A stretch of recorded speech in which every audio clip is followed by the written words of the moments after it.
boa tarde a todos, né? A gente está aqui com mais uma tentativa de fazer o podcast, né? Vamos ver se vai dar certo, esse é o nosso sonho aí. Estou aqui com duas professoras incríveis, a professora Delma e a professora Sandrinha. São professoras há algum tempo da escola, acho que muita gente conhece. E a ideia é que vocês vejam um pouco da ideia delas, do trabalho delas sobre a guerra da Rússia e da Ucrânia. Vai ser útil para os alunos, né? Para fazer umas pesquisas e trabalhar para as avaliações. E vamos brincar aqui um pouco, vamos conversar um pouco. Quem começa? Sandrinha? Delma? Eu acho que quer começar. Eu começo, primeiro cumprimentando as crianças. Boa tarde a todos. Meninos, essa atividade, né, para sexto, sétimo e oitavo, acaba sendo útil para que vocês possam realizar a atividade de atualidades, para o retorno das férias de vocês. Então, vamos falar um pouquinho aí sobre o conflito da Ucrânia e da Rússia, mas o enfoque hoje serão as consequências econômicas desse conflito. E aí a Pro Sandra vai dar aí uma introdução para a gente lembrar um pouquinho sobre a localização, né, do que estamos falando, os fatores físicos que envolvem os países, para depois nós começarmos a debater um pouco as consequências econômicas do conflito. Então vamos lá, Sandra. Boa tarde, Boa tarde, Delma, boa tarde, criançada. Bom, pessoal, a gente vai falar um pouquinho então sobre esse conflito aí da Ucrânia, embora a gente sabe que vocês já têm bastante conhecimento sobre o assunto, mas a gente vai tentar aí tirar algumas dúvidas de vocês e a gente vai numa conversa para tirar algumas dúvidas de vocês, tá bom? E aí a gente, claro, né, para começar o assunto, a gente tem que falar primeiro da localização. Bom, turma, então falando aí da Ucrânia, ela está na parte do leste europeu, ela faz fronteira aí com vários países, como vocês podem ver no nosso mapinha, né? Bem colorido esse mapa. Um mapa bem colorido, tá? Esse é o mapa da Europa político, e aí a gente coloca ali a Ucrânia no centro ali, né, em amarelinho, como vocês podem ver, e ela faz ali a fronteira com a Rússia, a Bielorrússia, a Romênia, a Bulgária, e ali ao sul dela a gente tem um Mar Negro de grande importância ali. E lembrando também da nossa região da Crimeia, que a gente vai falar um pouquinho sobre ela depois. Bom, turma, A Crimeia é esse pedacinho aqui, esse né? pedacinho pequenininho aí. Que tá setinha pretinha, Tá né? certinho. Aqui, na verdade, tem ali uma ligação bem estreita com a Rússia, como vocês podem ver. Bem no cantinho aqui, né? Isso, de Salmão, ela tem ali uma estreita ligação com a Rússia. Talvez até a facilidade do domínio da região possa ser essa, a posição geográfica dela. Bem, de fácil acesso, né? Ela chega a ser uma ilha ou ela está ligada ao continente? Ela é uma ilha, tem uma separação ali. Ali existe um canal, é um canal, né, que interliga ali as duas regiões. Mas é um canal bem estreito, para a Rússia não é nada, né? Bom, turma, e aí assim, como a gente vai falar da parte econômica da Ucrânia, a primeira coisa que a gente falar aí é sobre o clima, né, da região. O clima é um temperado oceânico, temperado continental. A gente tem aí 4 estações bem definidas. Isso favorece bastante a questão agrícola no local. O solo da região é um solo extremamente rico, é o mesmo solo que acompanha a Rússia, que é o solo chamado de Tenechion, extremamente fértil, composto de matéria orgânica, que a gente chama também de um solo mais escuro, né? Muitos livros vêm trazendo aí o termo como terra escura ou terra preta, né? Eles usam esse termo para falar desse solo. A gente fala também um pouquinho do relevo, a composição do relevo é de planícies, o que favorece também a questão das plantações e de planaltos. Temos aí algumas regiões um pouco mais altas, mas as regiões mais favoráveis para a agricultura são essas mais baixas, né? Um território um pouco mais plano. Ele planta o ano inteiro nessa região? Ou Eles planta têm em estações? vários cultivos, então por eles terem vários cultivos, existe uma rotação de culturas bem Produz o ano diversificada. todo. Isso, mas a fonte maior deles, por conta do clima, são os grãos, que é a especialidade. E um dos grãos que mais cultivado na região é o trigo, né? Eles têm aí extensas planícies só de plantação de trigo. Tanto que a bandeira faz uma referência a isso, né? A bandeira, ela tem 2 cores, amarela e azul. Azul é do céu, eles têm sempre um tempo limpo, né? Um tempo bom, e o amarelo é da plantação de trigo. A bandeira faz referência a isso, a essa questão econômica deles. O milho também, né, Sandra? O milho é um produto que eles cultivam bastante também na região, ele entra aí como segundo produto, né, deles de exportação, mais cultivado. E aí, falando ainda dessa questão, né, dos cultivos, a formação geológica dele, ele vem de uma formação bem antiga, né, do período pré-cambriano, então a gente sabe que os solos são bem favoráveis aos cultivos de minerais aí na região, né, a gente tem uma produção bastante grande em relação a isso. Muitas bacias sedimentares também por conta da exploração de petróleo na região. Tá? E aí, Prodelma, a gente vai falar sobre a questão... Vamos agora falar um pouquinho sobre a questão política, né, da Ucrânia e um pouquinho sobre a situação econômica, mas antes do conflito. Porque hoje, né, o ponto aí principal é o conflito, né? Vamos pensar que estamos aí mais de 100 dias dentro desse conflito. O conflito inicia em fevereiro. Dia 24 de fevereiro. Dia 24 de fevereiro. Então, hoje estaríamos no 118 dias, 117 dias, né? Mais ou menos, né? Mas acho que é mais ou menos. É isso aí. Então, são mais de 100 dias de conflito. Só que vamos pensar um pouquinho quem era a Ucrânia, né, antes, politicamente e economicamente. Então, a Ucrânia pertencia à Rússia, né, que antes era a URSS, e depois que a Rússia, que a União das Repúblicas Socialistas Soviéticas se desfizeram, a Ucrânia pôde se constituir como um país independente. E nesse momento, né, a Rússia, ela determinou ela como independente, ela não criou nenhum empecilho para que a Ucrânia pudesse seguir o caminho dela, assim como ela criou com outras regiões dela, não. Ela deixou a Ucrânia caminhar sozinha, né? Era para o próprio contexto político da época, né, Sandra? Do desmembramento do bloco, né? Só que é lógico que ela vai herdar, né, características políticas do antigo bloco, né? Participando ainda da política, uma oligarquia que acaba governando em benefício próprio, que não permite esse desenvolvimento e a prosperidade econômica dentro da Ucrânia. Então, a Ucrânia, ela acaba se tornando um país pobre dentro da Europa, um dos países mais pobres dentro da Europa, e aí colocada entre os países pobres do mundo também. Porque os países do leste europeu, depois da desintegração da União Soviética, eles ficaram numa condição econômica ruim em relação aos outros países europeus. Mas aí, assim, eles foram se ajeitando, né? Que foi o caso da Letônia, da Lituânia, que entraram para a União Europeia antes. Então, a economia deles começou a caminhar. Mas a Ucrânia não, ela ficou ali naquela indecisão, muito próxima da Rússia. A Rússia não permitiu que ela fizesse parte da União Europeia naquele momento. Então, ela foi se arrastando aí, né? Economicamente falando. Mesmo separado, eles tinham um grande vínculo com a decisão política da Rússia. E tem essa oligarquia que segurava, né? Essa prosperidade, esse desenvolvimento todo se beneficiando disso, né? E então nós estamos falando de um território vasto, rico em minérios, porém com uma economia ainda totalmente dependente da agricultura, com uma industrialização pouco competitiva no mercado mundial. E que a gente vê também, Delminha, que eles têm um setor terciário muito parecido com países emergentes, a característica dele é muito parecida. Eles também têm um setor terciário bastante amplo aí, né? Então, eles pulam do setor primário já para o setor terciário, assim como é característica de um país emergente. E o setor de industrialização, que é o setor secundário, não é atingido ali dentro, acaba ficando ainda, né, pouco competitivo no mercado mundial. E é claro que isso tudo acaba tendo consequência para a vida da população também, né? Em relação à qualidade de vida, distribuição de renda, ao rendimento do PIB do país.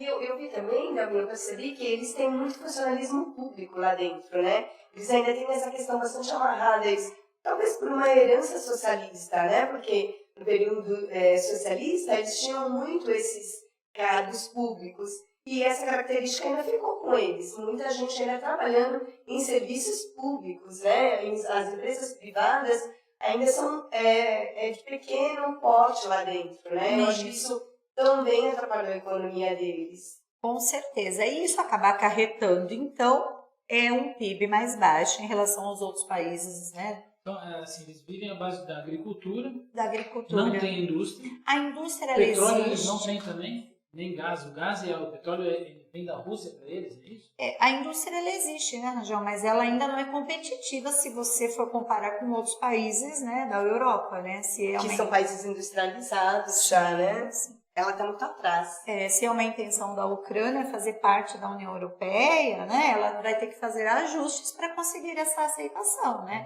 Já que existem regras para ela poder entrar. Então, é claro que também somado a isso, que a Rússia já traz, né, a Ucrânia já traz de antes, né, do conflito, somado a isso nós tivemos aí 2 anos também de pandemia, que é claro comprometeram, né, também a Rússia. Quando ela estava começando, a Ucrânia estava começando a se levantar por conta das exportações dela, aí veio quer dizer, depois da pandemia, veio já os primeiros... Mas o presidente que é artista foi eleito antes da pandemia. Foi isso. Porque, na verdade, eles vinham de um processo político muito ligado à Rússia, né? A Rússia mantinha lá dentro um presidente meio que ligado às questões russas. Então, era como se fosse um bonequinho dela que ela manipulava. Mas a população ucraniana logo se libertou disso e colocou realmente um candidato no qual eles queriam e achavam que era democrático. Um cara outside, né? Que um cara fora, artista, era comediante, acabou entrando e selecionou. Totalmente fora. E aí assim, uma pergunta também é assim, ele se propôs a fazer parte da OTAN e isso causou a guerra ou não? Isso é papo furado não é porque ele falou isso? Na verdade, né, se você parar para pensar, a Rússia ela já tinha interesse em fazer um corredor ali que poderia protegê-la em relação aos países da OTAN. Então já havia um interesse, tanto havia que houve a invasão da Crimeia, né? Sempre houve a intenção da Rússia de unificar o povo de origem eslava e já havia um movimento dentro da própria Ucrânia, né, de quem apoiava isso. Tinha um movimento para apoiar a Rússia, já havia interesses na região, né? Então ela temia aí, né, essa expansão da OTAN lá dentro. Isso, então, sabendo do interesse da Ucrânia, aí sim começa a ficar mais, né, mais ladeado para a Rússia essa possibilidade. Eu achei que isso era cortina de fumaça e que o objetivo mesmo era uma posse das terras. E o objetivo, eu creio que sempre tem existido, né, Rangel? Porque desde 2014, né, que a Rússia tem interesses em anexar parte do território. Eu acho que pertencer à OTAN, pertencer à União Europeia, agrava a situação, né? Eu acho que ela viu isso como mais um agravante. Então, ela tinha isso como uma carta na manga para falar assim, não, é porque eu tô temendo a invasão. Mas, na verdade, ela já tinha a intenção anterior. E aí, assim, por ela perceber que esse presidente também estava tão próximo da Ucrânia, ele já se fazer muito próximo da União Europeia, então ela tentou puxar as rédeas já, né? Isso, e aí, então, nós temos aí a mudança do presidente, que entra, né, como alguém que faz a promessa, né, de estar ajudando a Ucrânia nesses objetivos. Porque foi com isso que ele conseguiu se candidatar. Com isso, acho que com a popularidade que ele tinha, né, com as sátiras que fazia, que se tornava popular. Enfim, nós temos aí, então, a Ucrânia, né, passando ainda por mais dificuldades do que já vinha antes do conflito, é claro, né? E aí, Sandra, pensando ainda na Ucrânia, e depois nós vamos para a Rússia e vamos permeando, né, os caminhos, você disse, então, que a Ucrânia é favorecida em suas atividades agrícolas, tanto pelo relevo, quanto pelo clima e o solo de sua região, é isso? Isso, que favorece. Tanto que, assim, tem alguns produtos em especial que ela exporta para o Brasil, né? Que é as maiores exportações nossas aqui, vindas deles. Que, na verdade, assim, ela exporta um tipo de minério de ferro, embora a gente tenha, nós somos o primeiro produtor de ferro do mundo, mas ela ainda assim exporta um tipo de minério de ferro para nós, acho que para fazer alguma liga, alguma coisa desse tipo, né? E ela exporta também trigo, milho, que é um dos produtos que ela manda aqui em grande quantidade para a gente. E alguns remédios, medicamentos veterinários, além, é claro, de produtos voltados para fertilizantes, que são os insumos. Fertilizantes, agrotóxicos, todos voltados para a agricultura brasileira. Mesmo ela tendo pouca tecnologia para a indústria, ela consegue exportar material para a agricultura brasileira. E isso, a gente costuma comprar alguns produtos dela voltado para a agricultura brasileira. É o que também acabou afetando a nossa produção aqui, né? Grande parte disso. E aí também, Nelminha, lembrando dos produtos que o Brasil também exporta para ela, né? Porque é interessante também a gente falar de alguns produtos que a gente exporta para ela, né? E o Brasil, assim, embora a gente compre grãos delas, mas a gente também exporta. E nós exportamos para eles o amendoim, que é uma coisa que para nós aqui, né, parece não tão importante, mas amendoim, açúcar, café são grãos que a gente, no caso do amendoim e do café, que a gente também acaba exportando para eles lá em grande escala. E eles também têm uma produção bastante grande também em beterraba, que a Europa, açúcar, né? a Europa tem essa característica, né, da beterraba se transformando em açúcar, aí, já que a cana para eles não é um produto viável. Mas a gente exporta açúcar para eles, açúcar nossa que provém da cana. E depois nós vamos dar uma atenção maior, né, para o Brasil nesse contexto econômico do conflito, né?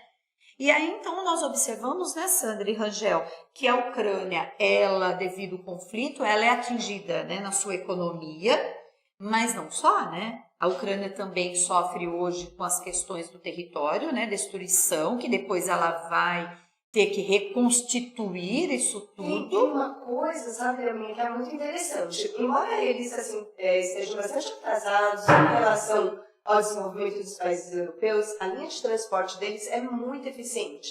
A quantidade de porto, de aeroportos, de rodovias e ferrovias que eles têm é muito grande.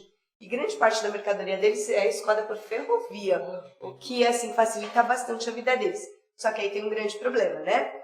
No momento que a Rússia ela vai atacar, ela vai nesses pontos chaves.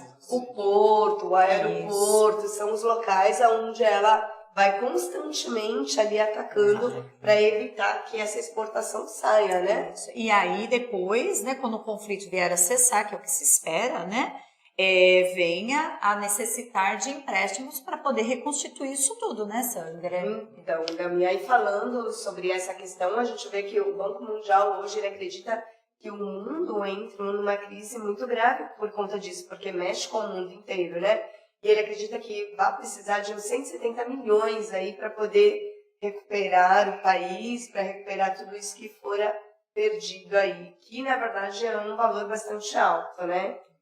O governo da Ucrânia, né, já pede à União Europeia essa ajuda para depois estar reconstituindo toda essa parte que foi destruída por conflito. Mas assim, ele está assumindo que ele vai reduzir o território dele ou ele ainda não admite isso? Então, essa semana que passou, eu estava ouvindo alguns comentários, né, de que a Itália e a França já se posicionam em não mandar mais armamentos para alimentar o conflito.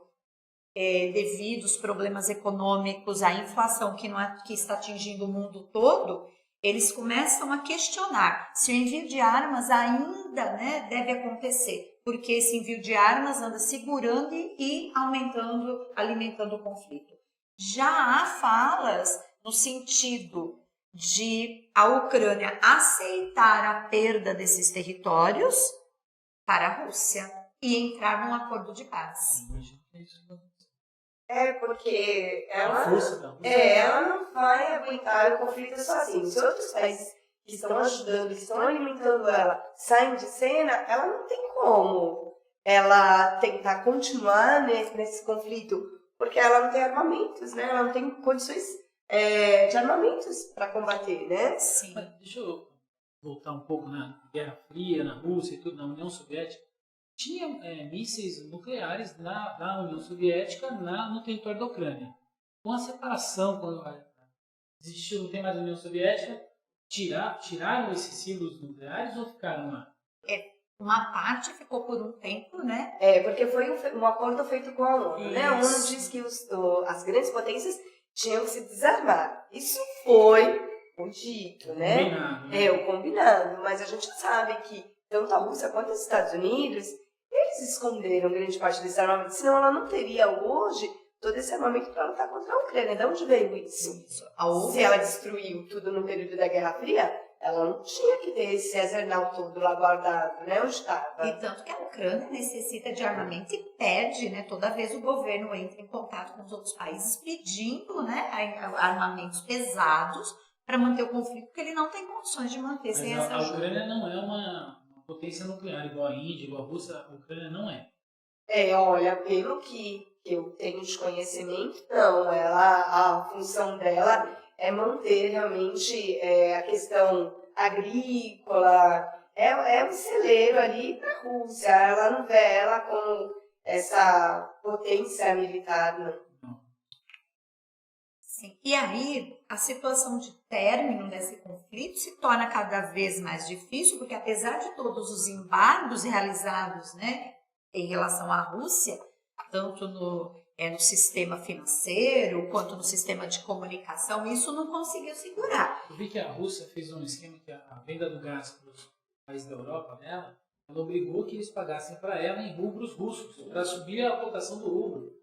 Então, foi uma jogada Sim, mestre. É isso, e claro, né, a Rússia já havia se preparado para esse conflito, então ela vai aguentar o conflito por um bom tempo. Houve um planejamento para isso, porque ela já tinha a intenção disso. Então eles vão resistir.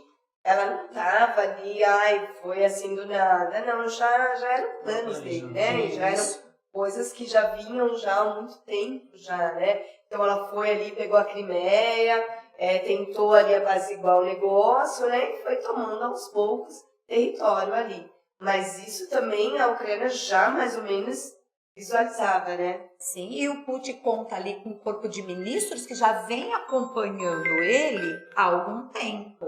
Então, ele consegue aí o apoio, né, desses ministros. E ele também acaba tendo ali um pessoal da parte, né, das finanças muito reconhecido até na Europa. Então, ele vem se preparando para o conflito há muito tempo, né? Por isso, consegue segurar até mesmo os embargos.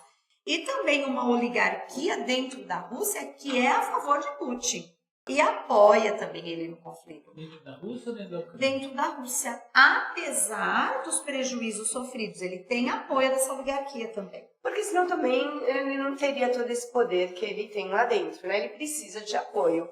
E o apoio tem que vir, é claro, de quem tem maior capital. E é quem vai manter ele lá dentro, né? É isso. Isso é evidente. E a gente fala também, Delminha, sobre a questão do FMI.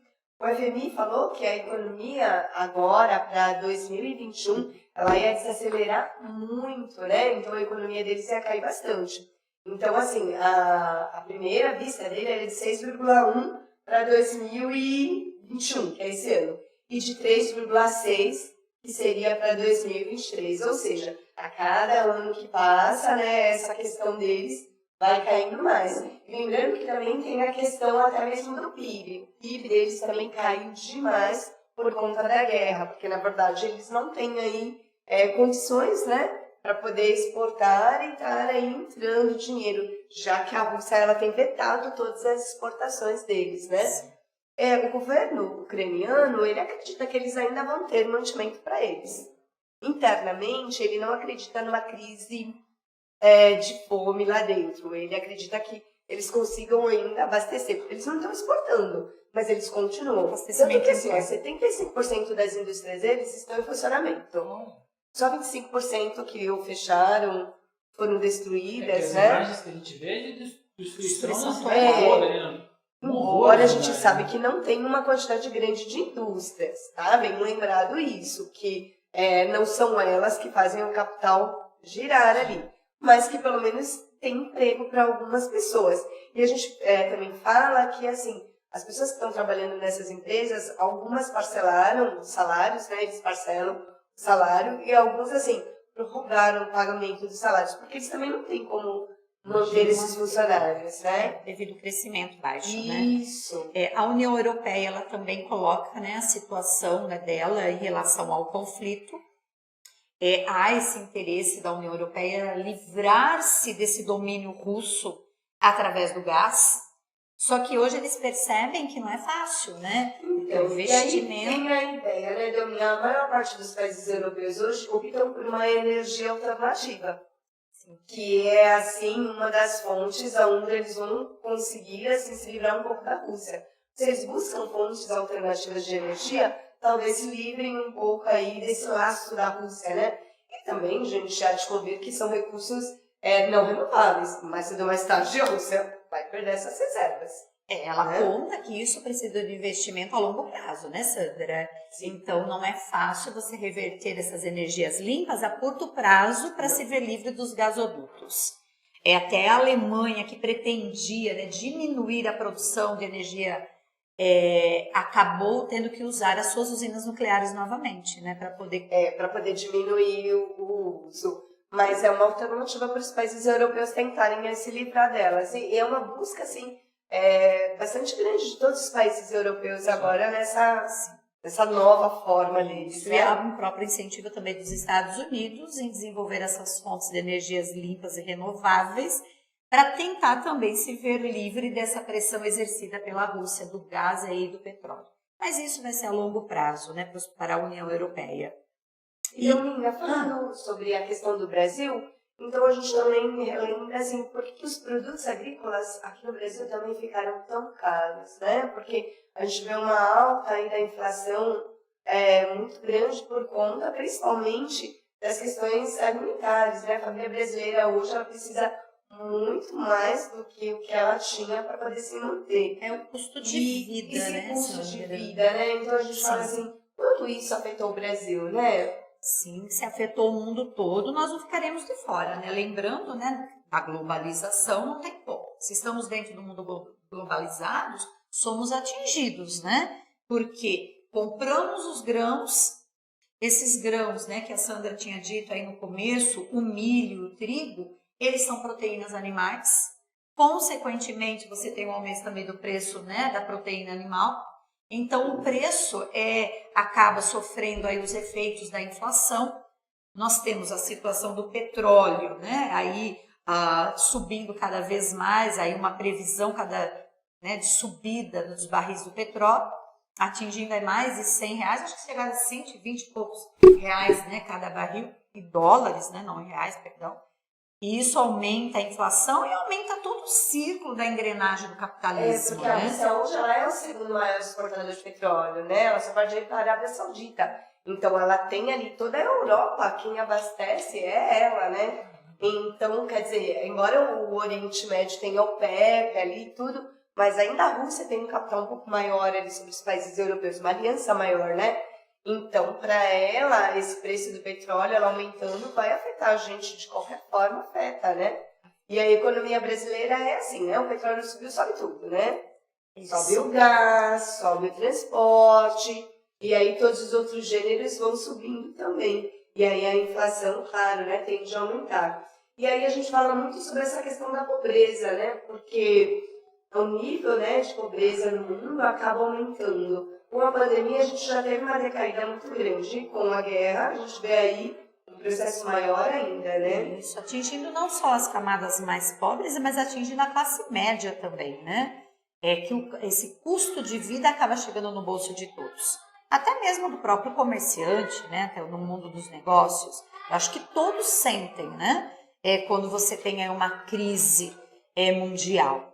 A gente percebe isso no sistema financeiro também, na Bolsa de Valores, a queda, né, dos investimentos nessas últimas semanas. Sim, a gente percebe que assim, os países hoje todos estão em déficit, né? É difícil você ver um país aí que está com uma balança comercial um pouco mais equilibrada ou superávit. A maioria deles não estão conseguindo se manter. Isso está acontecendo com o Brasil, né? Isso.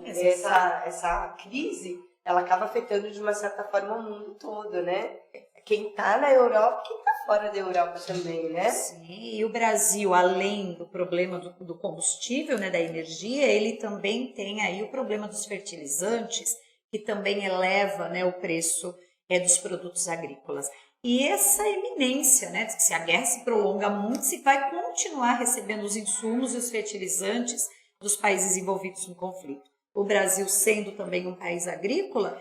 Porque a nossa fronteira agrícola, ela depende, né? Embora a gente tenha uma produção muito grande de soja, mas o valor da soja subiu muito no mercado. Ela subiu mais de 110%. Então, quer dizer, um valor muito alto. E os nossos maiores importadores é a Ásia.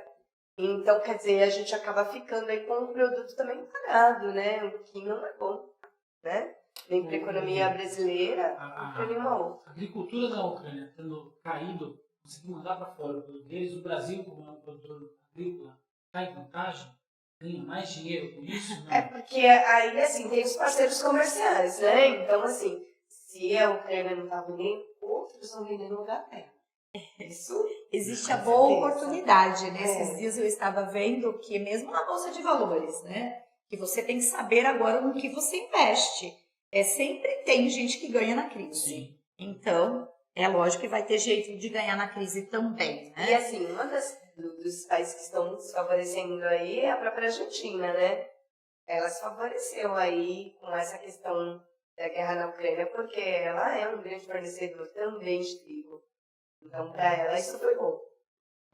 Né? Então, enquanto um sobe, o outro desce, assim né? mesmo. Embora a crise esteja mundial, mas todo mundo vai querer... Alguém está tirando Alguém está vantagem tirando disso, né? vantagem. Até mesmo na inflação, né, gente? Nós sabemos, né, que mesmo na inflação há quem tira vantagem disso. Mas a maioria da população não. Né? A maioria da população, o custo de vida aumenta, fica mais difícil.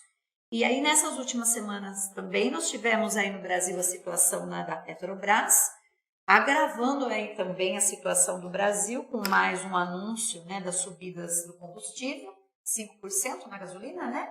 E mais de 14% no diesel, gerando aí uma instabilidade, tanto econômica quanto política também dentro do Brasil, que também vem agravar a situação.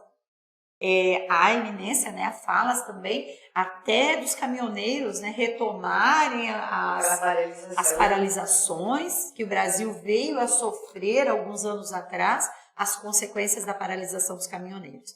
Então, o governo atual vem tentando negociar aí com a Petrobras, ver se consegue preços, né, melhores para os combustíveis ou se consegue segurar as subidas, pelo menos por um tempo, para melhorar a economia e agitar menos, né, a situação econômica aí do nosso país.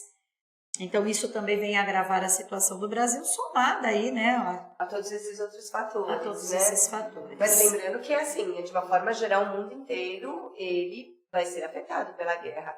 Não é só a Europa, não é só a Ásia, mas o mundo todo, né? Por que os Estados Unidos não entrou nessa guerra? Porque adora entrar em guerra. Eu acho que, assim, a primeira vista dele é assim, olha, eles estão lá, não mexeram comigo, eu não estou sendo afetado, deixa o barco rolar. Essa era a primeira intenção dele. Mas a gente lembra que no período em que a Ucrânia, né, foi tentar buscar ajuda, ele apoiou a entrada dela para a OTAN. Ele foi o primeiro a apoiar. Né? Então, ele está, digamos que, do lado da Ucrânia, né? Ele, assim, se de repente a Ucrânia realmente pedisse uma ajuda, precisasse de uma ajuda maior, eu acho que ele entraria. Eu não sei, Sandra, eu acredito que não. Porque economicamente, se a gente for pensar, para ele não é vantagem. Porque o que a Crimeia tem que oferecer para ele? Nada. Era assim, era só dar uma alfinetada na Rússia. O interesse dele seria esse. Economicamente, não. E aí, assim, se você for pensar no que ele gastaria, né, no valor que ele perderia aí, talvez não fosse vantagem para ele. Já que o retorno, né? E existe também sempre uma ameaça da Rússia, né, com armamentos, né, que a gente chama de guerra de narrativas, né? Você fala de um lado, um outro põe medo do outro, sempre existe, né, aquela iminência. E foi o que você estava me perguntando também outro dia sobre se a Ucrânia tinha sido atingida, né, por armamentos químicos. Sim, verdade. Né? Lembra? Eu perguntei, eu não sei se é verdade, mas eu vi que a Rússia ia usar armamento biológico para Químicos, resolver logo o assunto. Isso, assim, e justamente por isso, porque dessa guerra de narrativas, né, que se chama, né? Eu faço ameaça, eu digo sempre que eu tenho, que um dia eu posso fazer uso, né? E sempre fica essa ameaça pairando no ar. Eu creio que isso também acaba segurando um pouquinho os Estados Unidos e até mesmo os países europeus. De como procederia a Rússia se eles viessem armar a Ucrânia, muitas vezes como o governo deseja. Porque o que a gente vê na fala das crianças é sempre essa, né? Mas por que o os outros países que estão em maior quantidade já não entram lá, já não ajudam a Ucrânia e acabam com a Rússia, né? Essa é a fala das crianças. E a gente fala assim, não, existe toda uma questão diplomática aí, né? As coisas não são assim, né? Não acontecem dessa nem forma, podem, né? E nem tem que acontecer assim, É, né? acaba gravando-se ainda mais. Sim. E aí, Rangel, em relação à guerra química, foi dito, né, por ucranianos que havia, né, sobrevoado sobre o território drones que teriam atingido, e aí foi até mostrado algumas pessoas com alguns efeitos nos corpos, Falei que eu vi mas não ficou comprovado. Não ficou comprovado de que teriam feito uso de armas químicas. Mas é sempre essa ameaça fica. Foi fechado, né? Isso não Sim, pode acontecer, né? Existe acordo estabelecido, existe fiscalização realizada em cima disso. Segundo as pesquisas realizadas, né, não teria tido aí esse uso das armas químicas. Eu vi uma cena que foi estarrecedora. Um caminhão tanque da Rússia passando em cima de um carro de uma pessoa comum. Civil. Então, assim, eu fiquei imaginando qual a ordem que aquele soldado obteve, né, para fazer uma ação daquela. Porque você vê ele mudar a direção do tanque para passar em cima do carro. Você fala, meu, para quê? Sabe? É para mostrar força, sem necessidade. Porque não existe guerra justa, né? Na guerra, as pessoas estão ali e elas ficam muito expostas, né? O civil, coitado, que ele não tá dentro do conflito nem nada, ele quer trabalhar, ele quer continuar a vida dele, ele vê a casa dele destruída, ele vê o trabalho dele destruído, os filhos, né? Todos largados. A gente também esqueceu de contar uma coisa.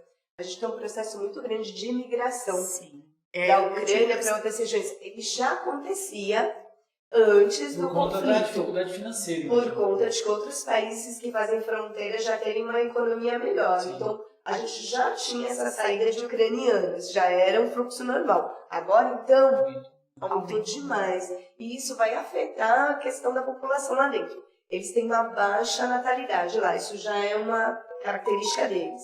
E aí, com essa saída, né, muito grande, a maior parte da população que está lá dentro vão ser de idosos. E aí, como é que a economia vai funcionar depois? Vai fazer igual o Canadá, mandaram de fora e pagavam mas uma vez o conflito terminado, eu creio que alguns retornem, né, para sua terra de origem. Sim, a gente depende do tempo desse conflito. E depende também das oportunidades que terão ou que o país vai poder oferecer para eles. No outro país para onde partir. Mas não deixa de ser uma situação difícil, né, para essas pessoas. Porque nessa saída... E para os países que também estão recebendo esse número de refugiados muito grande, né? Porque eles também, economicamente, não têm um emprego para oferecer, um local para oferecer. E aí esses ucranianos vão aí com a mão na frente e para trás, né? E nem sempre as oportunidades, né, Sandra, que essas pessoas procuram quando saem, né, de seus países. E a situação que as pessoas têm que se submeter, de deixar a sua pátria, deixar a sua casa, o seu trabalho e partir ali com as crianças, né? Sem saber direito o destino, né? Isso mesmo. E quando se prolonga, a situação vai se tornando ainda mais grave.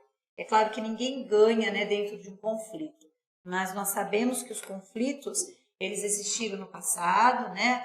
Hoje estão acontecendo e, infelizmente, sabemos que devido aos interesses econômicos e políticos, sempre vão existir. E esse é o medo também, né, dos países da União Europeia. Se um dia a Rússia ainda vai querer anexar mais parte do território, né, com essa justificativa que ela dá hoje, de unir, né, os povos de origem russa, os povos de origem eslava. Então, há sempre essa iminência, né? Daquela antiga ideia da União Soviética, né? E como é difícil estabelecer acordos, né, quando esses conflitos se iniciam. Então, nós observamos, né, aí na nossa conversa, essa situação difícil para todos os países e a necessidade de se colocar um fim no conflito e se encontrar um caminho para o acordo. Para que os países possam voltar à normalidade, para que a gente, que mal saiu de uma fase difícil, que foi a pandemia, começar a caminhar de novo, né? Porque... Você acha que vai durar mais quanto tempo? Um ano, mais 6 meses? Então, havia, né, a possibilidade de 6 meses ou até um pouco mais. Mas eu acredito, né, não sei, nessa inocência, de que se os países que são fornecedores de armamentos começarem a pensar em não fornecer mais armamento, não fornecer mais ajuda, né, isso acaba dificultando a permanência da Ucrânia no conflito. E aí sim uma tentativa de acordo, porque eu não acredito que a Rússia aceitaria um acordo no qual Ela sairia sem nada. Ela vai querer pelo menos os territórios nas quais ela já dominou ali. Aqueles territórios ela vai querer. E a Ucrânia, assim, ela vai ter que ceder. A Ucrânia, em termos de extensão territorial, ela tem uma extensão territorial boa. Não é que não vai fazer falta para ela. Mas eu acho que, assim, entre perder todo o país e perder aqueles territórios, melhor que ela perca só aqueles territórios. São 24 províncias, ela vai perder aí 2 províncias. Tá tudo bem, entendeu? Não é tanto assim. Não sei, né? Você tá tudo bem. Pra quem perde é muito. Se você pensar como quem perde pátria, né? É muito difícil, né? Você perder o território. Como a gente pensar assim, a nível de Brasil, vamos perder São Paulo e Rio de Janeiro? Não. E tudo bem, né? Não, não tá tudo bem. Apesar de ter uma parcela da população, né, que se identifica, Seja a favor, né? Seja a favor do conflito. Que se identifica, você tem outra parcela que não. E até está lutando junto, né, contra o exército, contra as invasões russas, né? Então, eu acho que tudo depende. Tudo depende de quanta ajuda a Ucrânia vai continuar recebendo para que ela tente entrar em acordo com a Rússia. Eu acho pouco provável a Rússia aceitar aí um acordo no qual ela não atinja, pelo menos parcialmente, os objetivos que ela entrou no conflito. Sim, porque ela não vai sair do prejuízo, né, gente? Não vai. Vocês podem ter certeza disso. Porque uma vez que ela entrou, ela já sabia que alguma coisa ela ia tirar de lucro disso. Ela não ia sair perdendo. Pra ela também seria uma vergonha. Então eu não faria isso. Muito bom, meninas. Muito bom. Adorei. Então é isso, espero que vocês também tenham gostado em casa e que façam proveito, né, dessa conversa, desse bate-papo, que possam aproveitar aí na atividade de vocês. A gente espera que, de alguma forma, tenha contribuído aí para algum tipo de conteúdo de vocês mesmo, né, porque às vezes assim, a gente fala em sala de aula, a gente comunica em sala de aula, mas não é o suficiente. E eu acho que se vocês tiverem a oportunidade de quanto mais conteúdo vocês tiverem, melhor para vocês, né? E principalmente porque vocês estão na fase escolar, eu acho que isso é extremamente importante. Todas as informações são importantes. Meninas, obrigado. Muito bom, A gente prazer. agradece. Valeu, vamos fazer mais. Opa! Tchau, pessoal. Valeu. Tchau, pessoal. Tchau, Boas pessoal. férias, bons descansos. Curta a família de vocês.